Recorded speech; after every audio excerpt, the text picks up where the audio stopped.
it's Heather and Charlie from the local lowdown, and we are here with echolocator at Creek House for a Fish Out of Water show.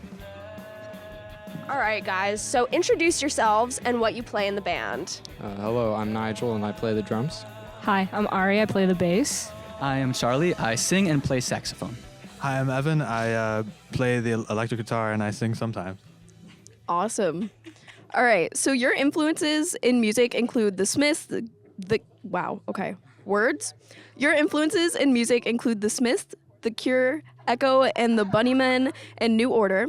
What about their music inspires you during the creative process? Probably its simplicity.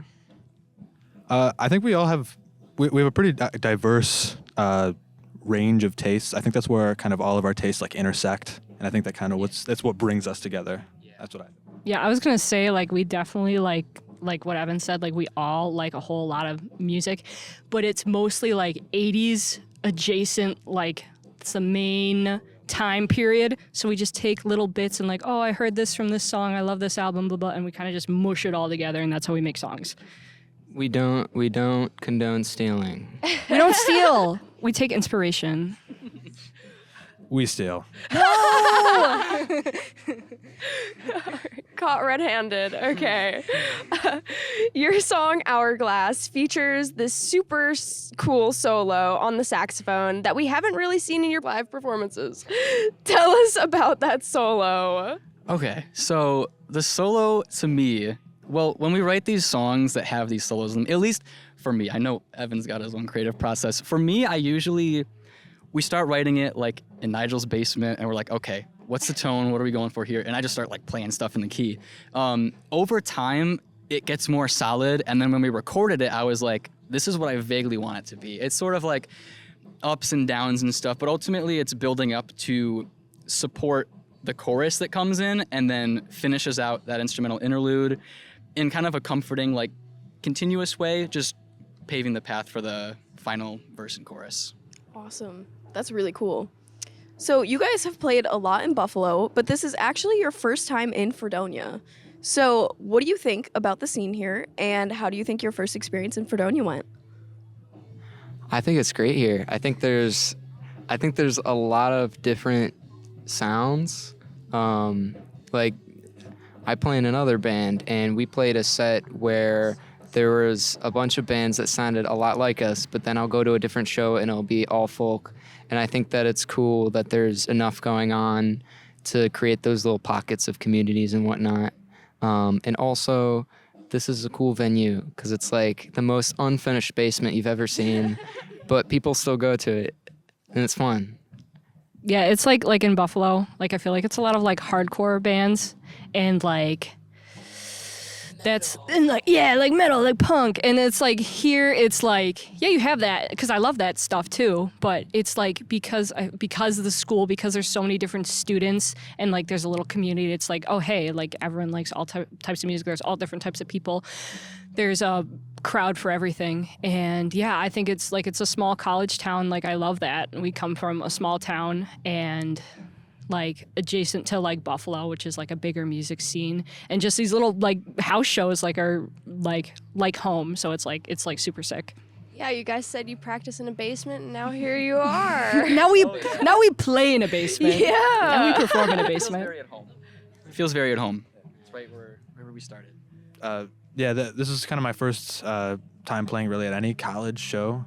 Really, I don't know, seeing it in action, a real college gathering, lots of humanity stacked on top of each other, just a lot of diverse, cool people. It's just really cool to see. Yeah. Lots of soda. There's lots of soda and vegetables and people and who know greens. who Oingo Boingo is. All right. Next question. You all released an album in 2023, Within Her Eyes. There are 2 tracks, Nothing at All Part 1 and Nothing at All Part 2. Part 1 keeps that overall catchy indie sound, while Part 2 comes in with a bit of a darker, more mysterious sound. What was the inspiration behind this, and how does splitting it into 2 parts add to the overall meaning and storytelling? I wrote a lot of the song, not all of it, because usually we'll present ideas to the group and then we'll kind of work it into a complete song. But it starts with a lot of anger, and then it's kind of like the second half is kind of the second half to that anger, like realizing it doesn't really matter and moving on, and then the calm after the storm, kind of. So, I think it's kind of like how to deal with things that you find frustrating and upsetting, if that makes sense. Yeah. How very Nigel of you, Nigel. Thank you. Is that a very Nigel thing? Somehow, yes. Yeah. Cool. Introspective, deep philosophical. I think the way I kind of thought of at least the instrumental part of the song, I think that transition from the first part to the second part is definitely like a realization. I kind of saw the whole song like as a concept as like a really good cry. Like you kind of you forget that initial like hit at the beginning, and then you kind of like, you know, you got a little chin quiver going on, and then it really hits you then, and then you just start sobbing, and that guitar, that distorted guitar, it's like when you're like your gut starts clenching and you're like, oh, it's like horrible. But then like when it kind of all goes down, that's when you're kind of done. Your face is a little puffy. That end part, that's how I always think of it as like a puffy face after a good cry. That's what I think. Like, you get home after like a 10-hour shift. Yeah. That's great. Your merch designs are awesome, by the way. The cat logo is especially cool. Who designed the merch, and what is the process of making them since they are hand painted? All right. So the most like widely, I think, how do I word this? The merch that most people commonly have now is the like real printed, like, you know, we got what cricket or cry cut, what was it? Cricket. Yeah, okay.